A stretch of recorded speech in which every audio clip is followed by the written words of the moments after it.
When it comes to the story of Moses, there's a very interesting part of the story that most people don't discuss.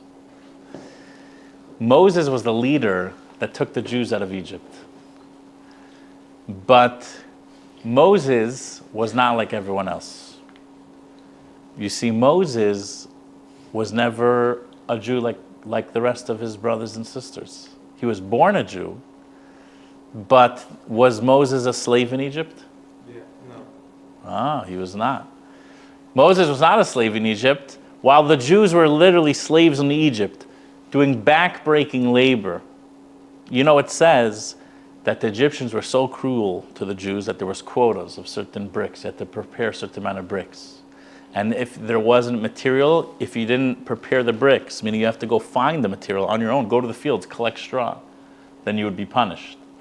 If there was a shortage of bricks, it says that they would take Jewish babies and they would place it into the walls of the things that they were building and cover it up with cement. Meaning you don't have a brick, we're going to replace the brick with a Jewish baby. So you could imagine the pain of the Jews in slavery. Not only did they give them back-breaking labor, but it says is that they gave, the men and the women had to work, and the men and the women were given hours to work where there was never an opportunity for them to be home together. Could you imagine having to work the whole day, being forced into slavery? So at least, you come home and you have the family unit, you have the bond of you, your wife, your kids. But now imagine, God forbid, where they set up the hours where it's from 12 a.m. to 12 p.m. and 12 p.m. to 12 a.m. And you can never see your spouse for any meaningful amount of time. And even when you do see your spouse, you're exhausted. For hundreds of years, the Jews are slaved. And who's the Redeemer? Moses. But let's think about this guy, Moses. Moses was never a slave. Where was he raised? In whose palace? Pharaoh's palace. Right? He was a Jew that was born. His mother put him into the Nile River. You know the story? His mother, he was put into a basket in the Nile River. You ever heard this before? And then Batia, Pharaoh's daughter, finds the baby in the basket, says, wow, this beautiful baby, brings him in, raises him as her own child. So you have a Jewish boy which survived and never lived as a slave and grew up in the house of royalty. So now let me ask you guys, does it make sense that the leader of a people should never experience the pain of the people? We've just been through one of the most intense political cycles, right? The last 4 years. What's the one thing every politician tries to convince the people while they're running for office? For that. I'm just like you. I'm just like you. I'm just like you. I'm for you. I'm just like you. Right? Have you ever heard people say, well, I grew up in a middle class family where a single mom, a single dad, we had to work the whole day, right? All these things. Why are they saying this? Today they're not like that. Today they're usually wealthy people. Why is it that they're bringing up the struggles? Or I also know the struggle because my great-grandfather immigrated to this country and he had to work. What are you doing? They think if they can make you have sympathy or resonate with them, then maybe they'll get your vote. Exactly. Right. The politicians realize that in this world, if you want people to follow you, people have to feel, this guy gets me. And the people in Washington don't get me. But this politician, whose grandfather immigrated to this country and had to work, he's talking my language. So I believe that you're going to be the right guy to represent my cause. So why would God choose the leader of the Jewish people to be someone that never experienced the pain of his own people? Could you imagine Moses was tasked to convince the Jews to leave Egypt, and they're looking at this kid and they're like, yo, you're just, you're royalty. You don't know the pain. You think that we didn't try to leave? We tried to leave. You think that we want to be slaves? You don't even know what it means to be a slave. Who are you to lead us out of Egypt? By the way, anyone know what happened when Moses originally told the message to the Jews? Does anyone know the first time Moses went to the Jews? Do you know? They ignored him. Very good. It says they did not listen to Moses. They actually said, "Get out of here! You're making problems." The cops and the guards, what are you doing? Sharing this message of redemption? They didn't hear his voice. But now, if you think about it, of course they didn't. Who's this kid? Who is this guy? Who does he think he is to come here and tell us it's time to go? So now, what do you guys think? What do you guys think is the reason why God specifically chose that the Redeemer should be someone that's not from the people? And it's interesting because they didn't even listen to him the first time. Anyone have any ideas? Aaron, any ideas? No, I don't really Disappointing. So maybe he's a connection between both sides. He's trying to convince. I'm trying to convince the Jews, trying to convince his brother and his father and stuff like that. He try to convince them. So Eli over here is saying maybe since he was born in the house of Para, of Pharaoh, so he's like a perfect politician. Is that what you're saying? For them, at least. For them, like a little bit of both sides. Okay, that's an interesting idea. Anyone else? So you ready for this answer, Eli? You guys ready for this? The reason God did this is so intentional, and it's in order to be a lesson for all of us for all of time. God chose Moses to specifically grow up in a house of royalty for one reason. When you go to a slave, or someone that has the mindset of a slave.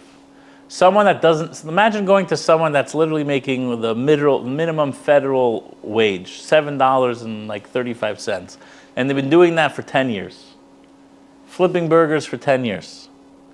And you go to them, you try to talk to them about, maybe take a risk and change your job. And try to find a new path for yourself. If you switch your job, you'll probably find something. You already have 10 years of experience. You'll probably be worth more than $7 an hour. You could actually find some place easy. You could probably $18 an hour. Boom, one switch of a job and you're already making almost 3 times as much as you're making now. You know what that person's going to tell you? He's going to say, I don't know what you're talking about. This is what works for me. I'm scared. This is what I know. I don't know anything else. Many times, when it comes to slaves, they develop something called slave mentality. Psh, welcome, there's chairs. Go grab a chair from the kitchen. They develop something called slave mentality. Slave mentality is when they don't know anymore how to break out of the mindset that they have. They don't know what it means to do anything else. They've become slaves forever.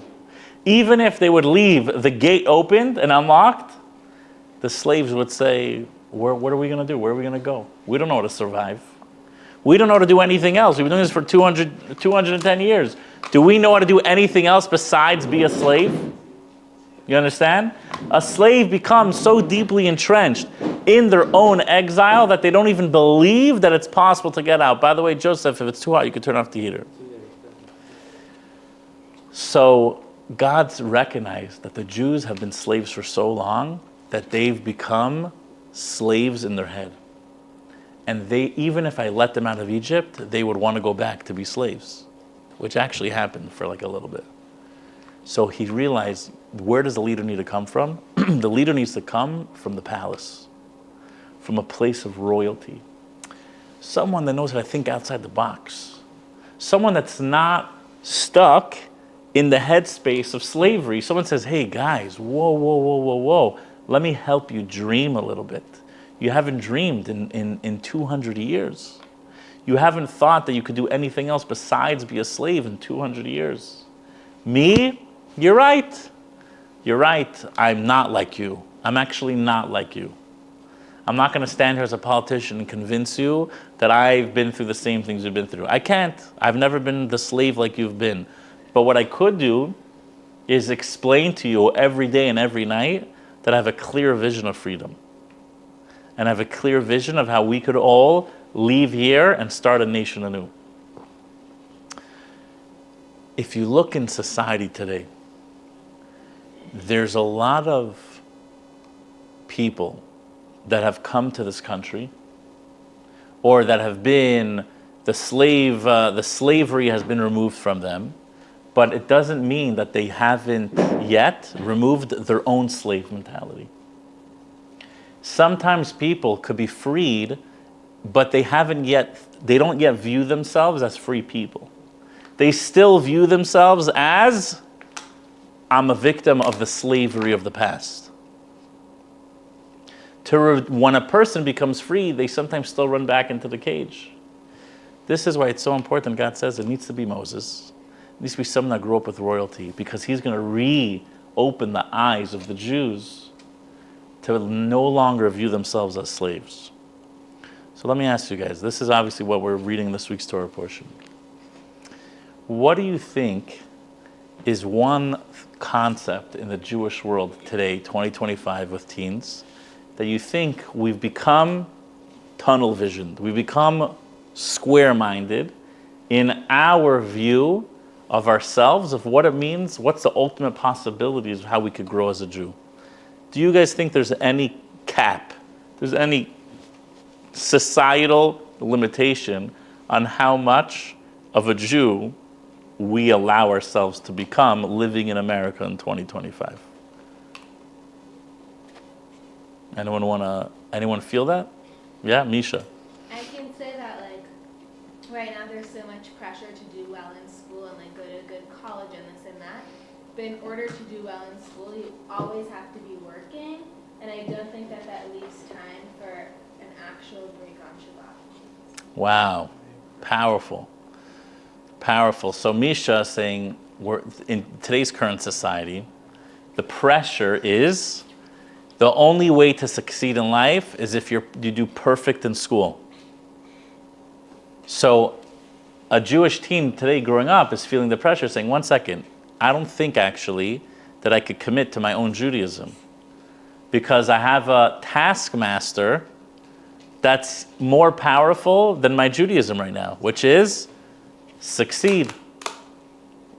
Focus on career, focus on business, focus on money. And you're not going to make it unless you have a perfect GPA. So now, raise your hand if you've ever felt what Misha shared, that the pressure in today's world to succeed in school sometimes is a focus that's even more than a focus on a person's own religion. There we go. You feel that?